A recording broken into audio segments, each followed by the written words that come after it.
Hello, my friends. My name is Adam, and I'm on a quest to be the most prolific reviewer of all time.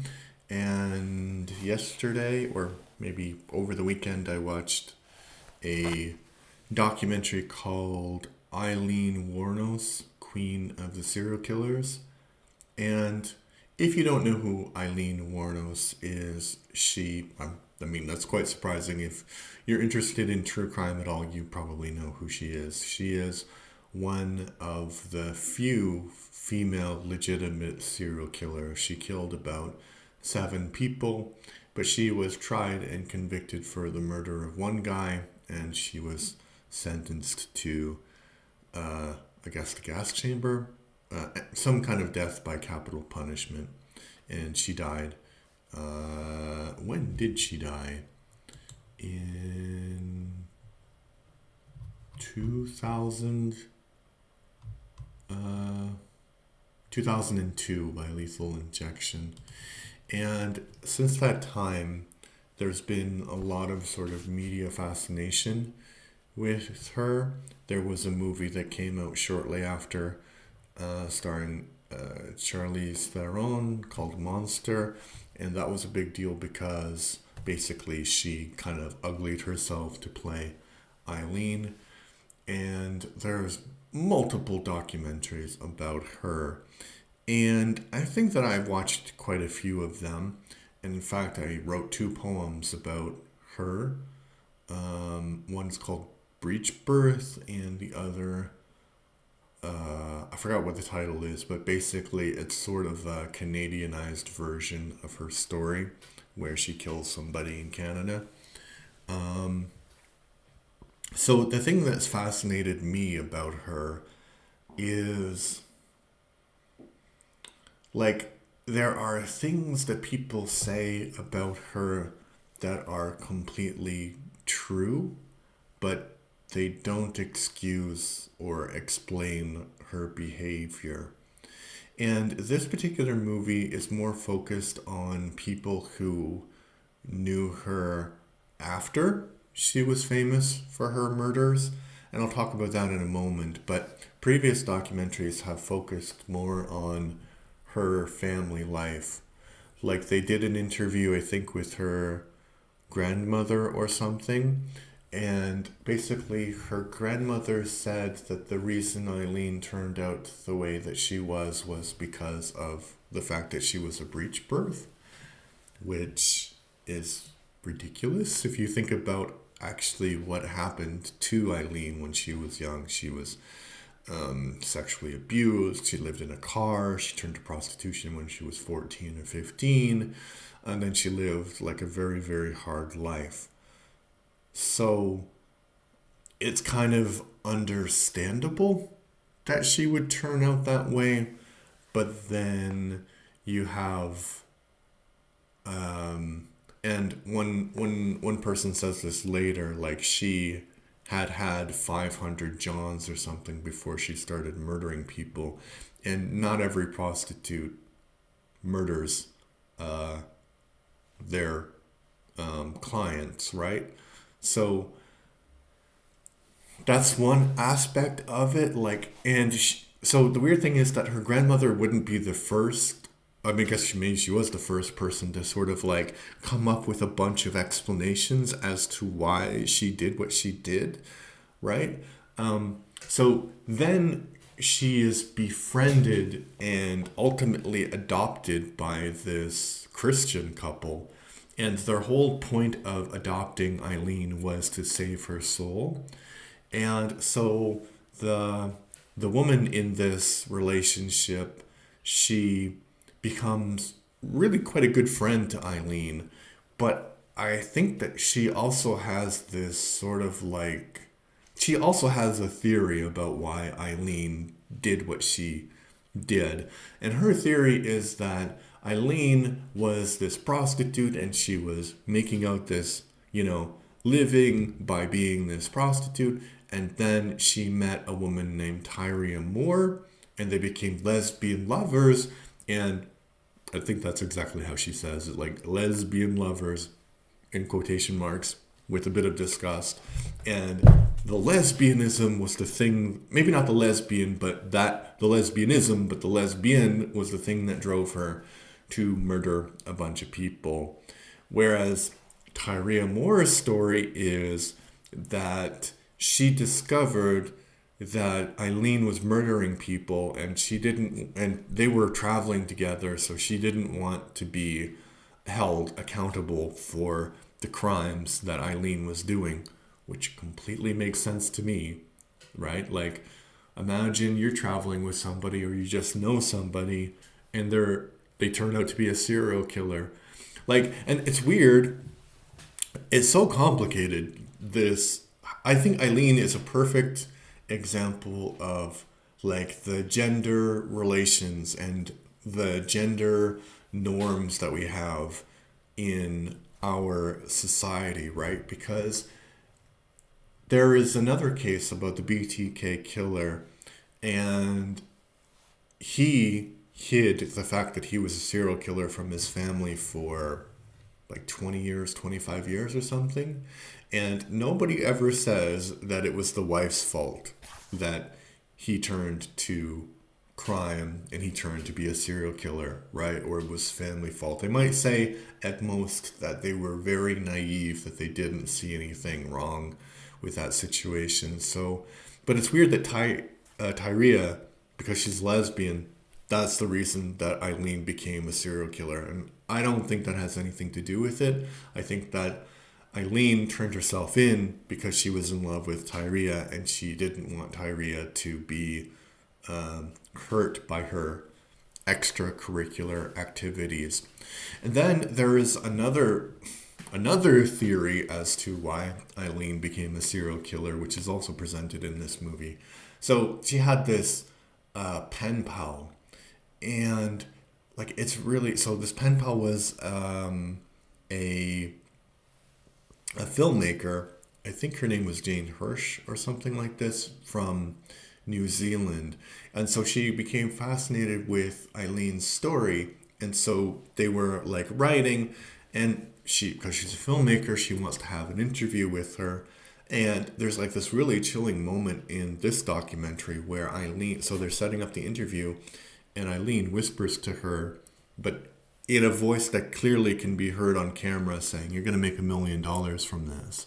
So her theory is that, Eileen was the victim of like so much abuse that she just snapped one day, kind of like a falling down scenario, but with a woman. She just snapped one day and just started murdering people. And I don't know how I feel about that.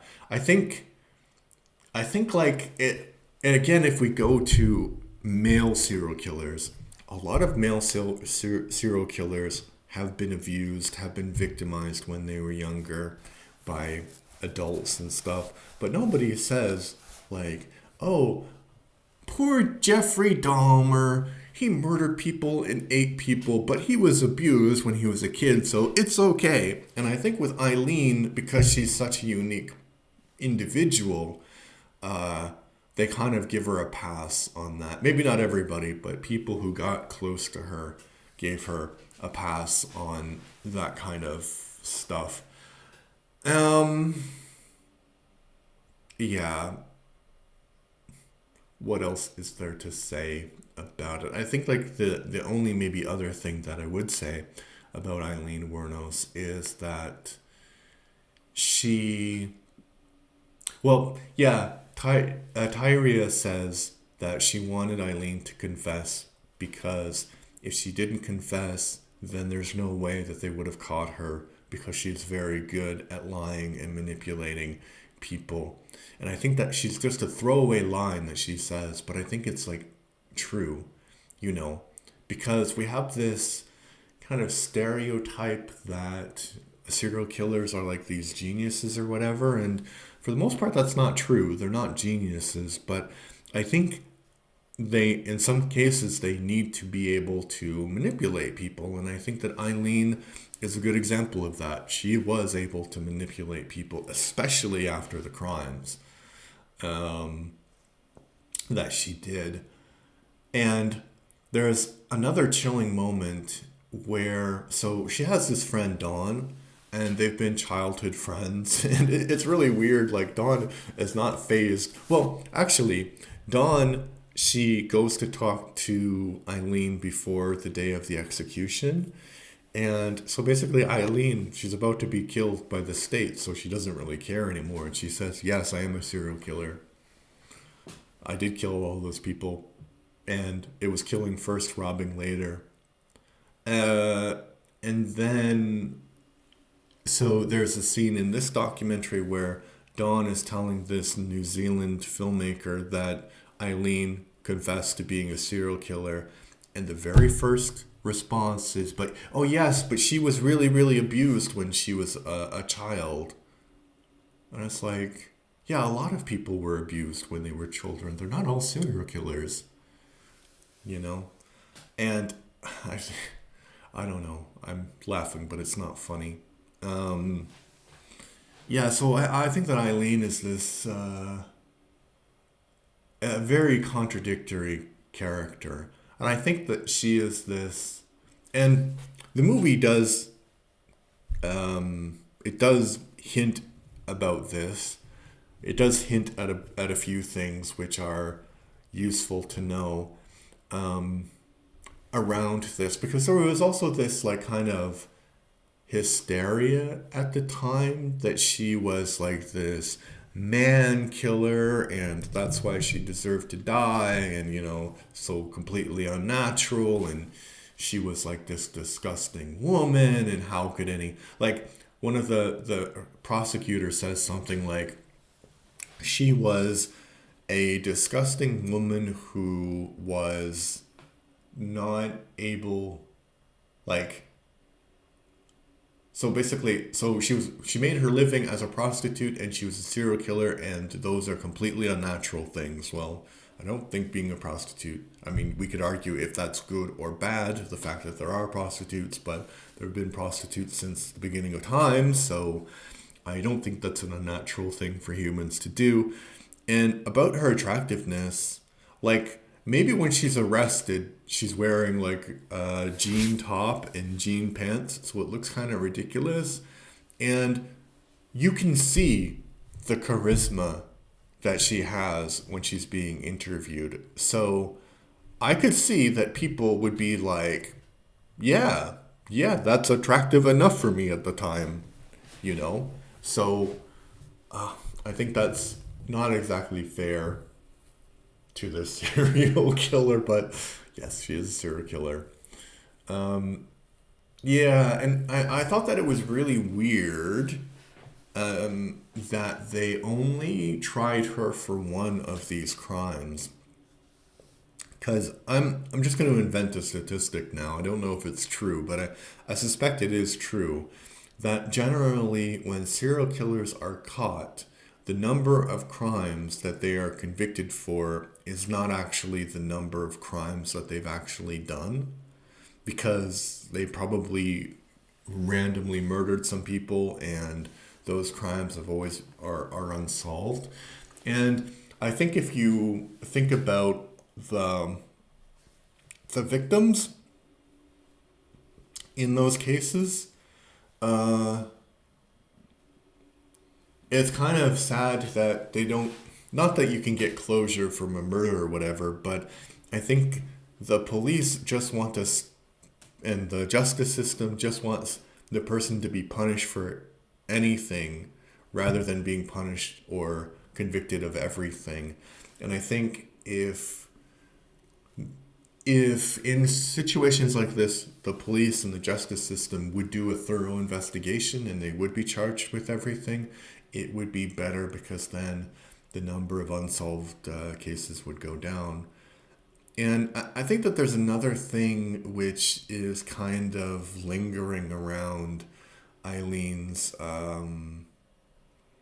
cases, is because she said that, the one that she was convicted for, she said that she was raped, and that's why he was murdered. But I think, when we don't know because we're not there, but if she killed 6 or 7 people, at least, that we know of that she confessed to, and she said she was killing first, robbing second when she, the conversation with Dawn. I really doubt that each of those people were rapists that she killed. They were just unfortunate people in the wrong place at the wrong time, and they made the wrong choice of trying to help this woman or try to get something from this woman because that was her career, And she talks about like one of the person. Yeah, yeah, okay. All right, I have proof that I don't need proof that she's a serial killer because she's a self-confessed serial killer, but she's talking about like why she killed different people. And one person was a drug dealer, and that's why she killed him. He was a drug dealer, right? Not the best person in the history of humanity, I'm sure, but he wasn't a rapist. He was just doing an illegal profession like she was doing. So this is kind of like the explanation that male serial killers give when they say that they're killing prostitutes, because I killed her because she was a prostitute. So hers is like, I killed him because he was a drug dealer. So they're just finding justifications after the fact for this unfortunately natural urge for them to kill. And I think I don't have any conclusions, and I've been kind of rambling about it, but what do you think? Do you think that AILEEN WOURNOS was a serial killer and she just happened to be formed by all of these tragic circumstances? Or do you think that the tragic circumstances of her life made her into a serial killer? Discuss in the comments. If you'd like to support what I do, please like and subscribe. I want to have 250 subscribers by the end of January, and we're at 220, so I think it's completely possible. If you're listening on Spotify, please give me a follow. Thank you. Bye-bye.